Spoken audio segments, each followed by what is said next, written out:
Hello guys, কেমন আছো সবাই? আশা করি সবাই ভালো আছো। আমরাও খুব ভালো আছি। Welcome to Susmita's blog. তো দেখো এখন এক রাত্রিবেলার একটা ভিডিও নিয়ে চলে এসেছি। এখন রাত্রিবেলা তো এখন হবে পনির। কালকে হচ্ছে কি একটা পুজো আছে, তো শেরাবালি মায়ের পুজো, অক্ষয় তৃতীয়া। তো এর জন্য আগের দিন নিরামিষ খাচ্ছি, যেহেতু পুজোটা করব আমরা। তো দেখো তোমাদেরকে চলো সেটার একটা ছোট্ট একটা ব্লগ তোমাদের সাথে শেয়ার করি পনির রান্নার। তো আমি যেভাবে রান্না করি সেভাবেই তোমাদেরকে দেখাচ্ছি। তো দেখো এই আমি হচ্ছে কড়াইতে তেল দিয়ে দিয়েছি। এবারে সবগুলো কেটে রাখো। এবারে তেলটার মধ্যে একটুখানি কেন ফুটছাম, তো একটুখানি নুন দিয়ে দিয়েছিলাম। এবার একটুটা পটল দিয়ে করব, পটল দিয়েই ভালো খায় সবাই, তাই পটল দিয়ে করব। আর দেখো ফার্স্টে আলুটাকে ভেজে নেব। আর কড়াইটা দেখে প্লিজ কেউ কমেন্ট করো না, এটা কিন্তু অনেক আগের কড়াই, আমার শাশুড়ি তার শাশুড়ির কড়াই। তো এটাতেই রাঁধতে বেশি স্বাচ্ছন্দ্য বোধ করি বলে এর জন্য এটাতেই করি। তো দেখো একটুখানি আগে দেখেছো আলুটা কিন্তু নুন আর হলুদ দিয়ে আগে ভেজে তুলে রেখেছি। এইবারে পটলটাও ভাজবো। পটলটাও সেম নুন হলুদ দিয়ে হালকা করে ভেজে তুলে রাখবো। তো তোমাদেরকে আজকে একটা ট্রিক বলবো, তো হয়তো তোমরা জানো, তাও তোমাদের সাথে শেয়ার করব। তো তোমরা দেখতে থাকো। তো দেখো পটলগুলো প্রায় একটু ভালোভাবেই কিন্তু ভেজে নেবো। তো দেখো ভালোভাবে ভাজা হয়ে গেছে। এবার পটলগুলোকে তুলে রাখবো। এদিকে দেখো আমি কিন্তু একটা বাটিতে গরম জল বসিয়েছি, কেন জানো তো? এই দেখো বলছি পরে। এবার পনিরগুলো না একটুখানি ভেজে নেবো। কাঁচা পনির একদম ভালো লাগে না খেতে, সবসময় একটুখানি ভেজেই নিই এর জন্য। তো দেখো একটু ওই কড়াইয়ের মধ্যে নুন হলুদ দিয়েছিলাম, এর জন্য একটুখানি হলুদ হলুদ লাগছে। তো ভেজে তো দেখো এবার কি করব। তো দেখো প্রায় ভাজা হয়ে গেছে। ভেজে কিন্তু এবারে ওই যে গরম জলটা দেখেছো করছিলাম, তো সেই গরম জলটার মধ্যে দেবো, তাহলে কিন্তু পনিরগুলো পরে ভেঙেও যাবে না। এমনিতেও ভেজেছি, ভাঙতো না, কিন্তু তারপরেও পনিরগুলো কিন্তু একটু ফুলে ওঠে, একটু বড় বড় হয়ে যায়। তো তোমরা কে কে এটা জানো সেটা কিন্তু বলো। আর অবশ্যই কিন্তু গরম জলটার মধ্যে একটুখানি নুন দিয়ে নেবে। তো দেখো তারপরে আবার সেমভাবে এবার দেখো এবার কিন্তু এগুলো একটু কেটে নেবো, তোমাদেরকে দেখাচ্ছি দেখো। আর হ্যাঁ, অবশ্যই কিন্তু এই জলটা ফেলে দেবে না, এই জলটা পরে এই জলটা দিয়ে আমরা করব।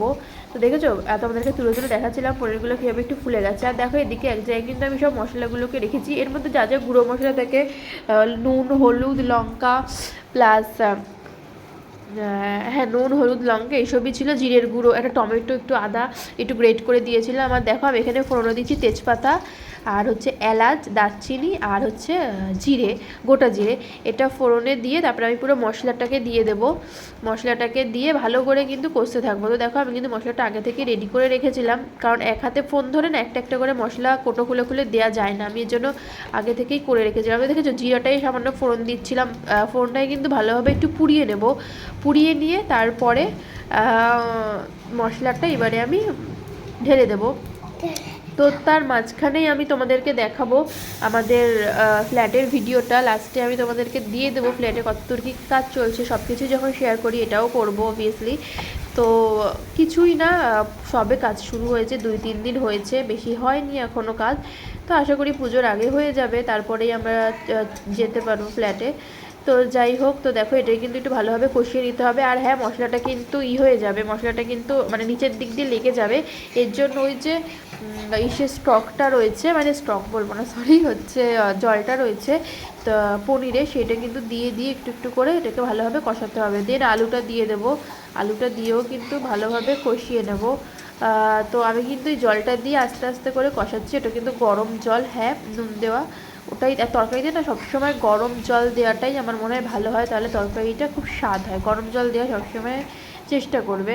তো তারপর আমি দেখো আলুগুলো দিয়েও কষিয়েছি, আলুগুলো দিয়েও প্রায় নিচে লেগে লেগে যাচ্ছিলো, আমি এর জন্য না একটুখানি জলটা দিয়ে দিয়ে ওটাকে ভালোভাবে নাড়িয়ে নিচ্ছিলাম। তো এরপর এটা করা হয়ে গেলে এরপর দেবো পটল। তো দেখো তোমাদেরকে আমি আবার পনিরগুলো দেখিয়ে দিলাম, পনিরগুলো কিন্তু অনেকটাই বড় বড় হয়েছে। তো দেখো পটলও দিয়ে দিয়েছি, পটল দিয়ে ভালোভাবে মশলাটাকে কষিয়ে নেব। আর কষিয়ে নেবো মানে হ্যাঁ ভালো করেই একটু নেড়ে চেড়ে নেবো, যাতে কাঁচা মশলার গন্ধটা না আসে। প্লাস আমি কিন্তু এর মধ্যে আদাও দিয়েছি গ্রেট করে। আর আবার কিন্তু লেগে যাচ্ছিলো, আমি এর জন্য আবার এটা জলটা দিয়ে ভালোভাবে আমি ওটাকে একটুখানি কষিয়ে নিয়েছিলাম। কষিয়ে তারপরে কিচ্ছু না, একটুখানি একটু ভালো করে একটু নাড়িয়ে চাড়িয়ে নিয়ে জল দিয়ে ঢাকা দিয়ে দেবো। তারপরে ফুটলে পনিরগুলো দিয়ে দেবো, দিয়ে একটু ঘি দিয়েছিলাম, কিন্তু সেটা ক্লিপটা আমি নিতে পারিনি। ঘি, একটুখানি গরম মশলা পছন্দ তোমরা যারা যারা করো গরম মশলাটাও দিতে পারো। তো দেখো এবার আমি দিয়ে দেবো এখানে, দেখো এবার, হ্যাঁ এই দেখেছো ফাইনালি এটা দিয়ে দিয়েছি। আমি এটার মধ্যে একটু ভাজা মশলাও দিয়েছিলাম। তো দেখো প্রায় নাড়ানো চাড়ানো হয়ে গেছে। এটা কিন্তু খেতে দুর্দান্ত হয়েছিল। জানি না কতটা কি বোঝা যাচ্ছে, কিন্তু খেতে কিন্তু সত্যি অসাধারণ হয়েছিল। তো তোমরা আমার কথা শুনে বুঝতেই পারছো আমি নাকে নাকে কথা বলছি, আমার প্রচণ্ড পরিমাণে ঠান্ডা লেগেছে প্লাস জ্বর, নাকে নাকে কথা বলছি আমি এই কারণে। তো দেখো, আর তোমরা কে কোথা থেকে আমার ভিডিওটা দেখছো অবশ্যই কিন্তু কমেন্ট করে জানিও। আর যদি ইউটিউব থেকে দেখে থাকো প্লিজ চ্যানেলটাকে সাবস্ক্রাইব করে দিও, আর যদি ফেসবুক থেকে দেখে থাকো তাহলে পেজটাকে ফলো করে দিও। তো চলো, আমার মা বাবাও এসছে পরের দিন, বললাম ওর একটা ফ্রেন্ডের বাড়ি পুজো, সেখানে আমি আর আমার হাজব্যান্ড জোরে বসবো। তো দেখো মা বাবাও এসছে। তো ওরা ছিল ঘরে শুয়ে, ওদিকে ছেলে ওদিকে মা, আর এদিকে আমি ছেলেটাকে এমনি একটু পড়াতে বসেছিলাম। যতই হোক পরের দিন স্কুল পড়া সবই আছে, রান্না করে এসেই বসেছিলাম পড়াতে। তারপর দেখো তো আমাদের ফ্ল্যাটটা দেখো, ফ্ল্যাটে কিন্তু সব রং ঠং সব হবে। উপরটা কিন্তু ওই ওটাকে কি, উপরটা কিন্তু সবে খাঁচাগুলো বসেছে। উপরটাতেও হবে হচ্ছে ইন্টেরিয়ার করব, পুরো ফল সিলিং টিলিং বসবে।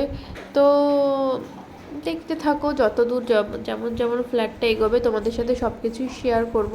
দুদিন হয়েছে সবে কাজটা শুরু হয়েছে, সানমাইকারও কাজ হবে, সব কিছুই হবে, টাইমই লাগবে। পুজোর আগে বলেছে ওরা ডেলিভারি দিয়ে দেবে, এখন কত দূর হয় দেখা যাক। তো চলো এই ভিডিওটা এই পর্যন্তই, দেখা হবে নেক্সট কোনো ব্লগে। ততক্ষণ তোমরা সবাই ভালো থেকো, বাই।